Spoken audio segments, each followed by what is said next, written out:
घरे छोट छुआ थिले आजिर रेसिपीटी आपणकर बहुत कामरे लागिवो। प्रतिदिन सकाळु उठिकी छुआ को टिफिन रे कौन दबा आ ब्रेकफास्ट रे कौन दबा हमें बहुत चिंता करथांती। ताहले आजिर वीडियोटी को बिल्कुल स्किप न करी आपण देखंतु गोटे सुंदर रेसिपीटे बनैबा घरे थिबा सिंपल सिंपल जिंस सहित। नमस्कार, मु ज्योति स्वागत करछि आपण समस्त को ज्योतिष खाना पीना रे। आज आमे चॉकलेट पैनकेक बनैबा जोटा कि छुआंकर बहुत ही प्रिय। सेतपे मु नै जेठी ओट्स जदि नाही आपण पाखरे आपण एठी सुजी भी यूज करि परिबे और सेम प्रोसेस को फॉलो करि परिबे। सुजी, ओट्स किंबा रागी पाउडर बा जहा को मांडिया चूना कहंती सेथे भी आपण करि परिबे। मु एठी रोस्टेड वाला भजा वाला रागी पाउडर देखौछि, आपण चाहिले कंचा मांडिया चूना रे भी करि परिबे। एठी गोटे गिना मु नै जाइछि, मेजरिंग कप रे पाखापाखी 1.5 कप हबो। ओट्स को मु प्रथमे ग्राइंड करदेली, ताकू पाउडर बनै देबा। आ सेठी मु पकाउछि कदली। एटी टिके अधिक पाचि जाइथिबा कदली आमे यूज करबा, जोटा कि खाइया को भल लागेनी, किंतु तादरे केक की पैनकेक बहुत भल बने। चॉकलेटी टेस्ट दबा पई मु एठी 2 बड़ चम्मच पके दोछि कोको पाउडर। एकदम चॉकलेटी लागिवो आ टेस्ट भी बहुत भल आसीबो। 2 चम्मच एठी मु गुड़ पके दोछि, आपण चीनी भी पके परिबे। आ एठी 2 कप दे देली खीर, कंचा क्षीर बा फुटा क्षीर आपण जोटा भी दे परिबे। भल से ग्राइंड कर देकी ओट्स पाउडर रे हमें आको मिसई नबा आ आको धीरे धीरे आको गोळेबा। ओट्स टा टिके पानी टाणे आ सुखी जाए त हमें आको गोळे किरी किछि समय छाड़ी दबा रेस्ट करिया पई। सुजी भी आपण बिल्कुल एमिति ही बनै परिबे। 10 मिनिट आको छाड़ी देला परे ओट्स टिके सोक हे जिवो, टिके फुली भी जिवो। एठी बहुत भल से ता कंसिस्टेंसी रेडी हे जाईची। बिल्कुल केक भली टेक्सचर दवापाई मैं एथरे पकाउछि गोटे छोट चम्मच बेकिंग पाउडर। देखिकी डरी जातुनी, मु आर सब्स्टिट्यूट भी बतेइबी। अधा छोट चम्मच भी कम एठी पकाइछि बेकिंग सोडा। जदि दुईटाक जिनस नाही आपण पाखरे आपण गोटे पैकेट इनो यूज करि परिबे। एतिकी क्वांटिटी पईका सेथिरे भी पूरा फुला फुला हे जिवो आपणकर पैनकेकटा।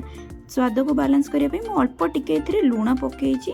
सब मिसेकी आकु बिल्कुल हल्का हाथ रे हमें गोळेबा, जेमति आपन को बैटरटा एकदम फुला फुला हेकी हबो। जेतेबेले पैनकेक भी बनेबे एकदम एरी फुला फुला हेकी हबो, जमा कादुआ हबनी। मु एठी गोटे अप्पे पैन नेइछि, जानिछि एटा समस्तन को घरे न थाए।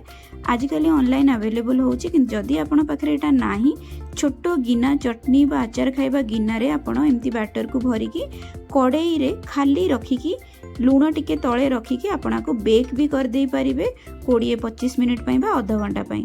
आ जदि माइक्रोवेव बा ओवन अछि आपन पाखरे आपन एमति छोट छोट मफिन भलिया करके बेक करि परिबे। आ जदि ए सबुरो सुविधा नाही आपन पाखरे, मु आगु को जणेबी आपन पैनकेक को केमति बनेबे।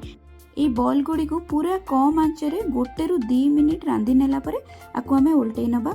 गुड़ पड़ी एटा पोड़ी जीवो जदि फ्लेम आपण हाई रखिकी करिवे। एटा प्रथमे मु चॉकलेट बॉल गुड़ी को बनै दोछि। छुआ को एमती बॉल बॉल खाइबा को अधिक भल लागे, तो मु 2 प्रकार प्रोसेस आपण को आज करिकी बतेबी। एटा रेडी हे गला। एबे गोटे तावा रे हमें घियो लगे नबा। एठी जेमती हमें चकुली बनांती सेमिति ही गोटे डंकी नै आसीबा, छोटो डंकी। आ ताको अधिक हमें स्प्रेड करबानी, टिके छोटो करिकी बनेबा, टिके मोटा रखिबा। फुल्ला फुल्ला हेकी एटा हबो। गद्दी गद्दी पाटी को भी लागिवो, हाथ को भी लागिवो, खाइबा को बिल्कुल केक भली लागिवो। एठी मु पंपकिन सीड टिके पकेछि, आउ माने कखारु मंजी आ तरबुजर मंजी पकेछि।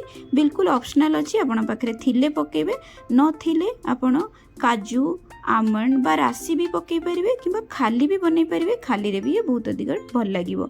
2 मिनिट लेखा 2 साइड रु कर देला परे एठी देखंतु आपनकर पैनकेक पूरा रेडी हे गेला।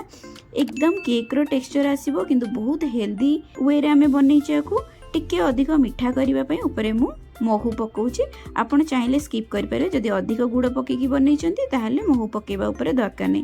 गोटे थरे ए रेसिपी को बनेकी आपण निजे भी खांतु, छुआ को भी खुआंतु, छुआ को टिफिन ने भी दियंतु। मु गारंटी दोछि टिफिन आपनकर खाली आसीबो। आशा करछि आजिर रेसिपीटी आपण समस्त को भल लागिथिबो। रेसिपी पसंद आस्तिले वीडियोटी को लाइक करिवे आ ज्योतिष खाना पीना को सब्सक्राइब कर देबे। आगु को भी ए भली इंटरेस्टिंग रेसिपी सब देखिबा पई। आकु आपण ब्रेकफास्ट रे भी छुआ को सर्व करंतु, घरे बड़ मानन को भी दियंतु। समस्त को एटा बहुत अधिक भल लागिवो। कम मिठा करके आपण को बनै परिबे। गोटे थर रेसिपी को ट्राई करके मते निश्चित भाबरे जणांतु। देखा हबो पुणी थरे बढ़िया वीडियो सहित। रहिली, नमस्कार।